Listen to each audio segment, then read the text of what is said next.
I always felt a strong affinity to my last name and my ancestors. So I always had to a degree, a spiritual aspect to where I got my strength.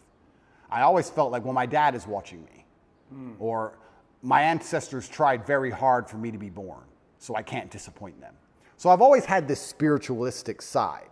Like, imagine the disappointment my ancestors would feel if they fought saber-toothed tigers and survived World War II and went through all the garbage they went through just for my father to be born, and then he suffered like he suffered to raise me, for me to be raised and become the most famous man in the world and call myself top G and then cry when I went to jail.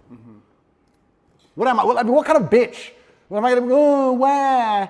No, I go to jail with my head held high, and if they put me in jail for the next 20 years, I'll walk in there with my head held high. And if anybody sees me, I'm not going to be a broken man. I refuse to be a broken man. It's disrespectful to everybody who ever died or tried hard for me to be raised, for me to emerge from this difficulty as a broken person.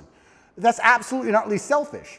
When a man sits and says to me he's broken or he's depressed or he's sad, etc., that's selfishness. You have shit to do. Yeah. And you have people to be respectful to, including people who are no longer here. I don't have time. They can put me in solitary confinement for 20 years, and when I walk out of there, and the first podcast I do, I refuse to be called broken.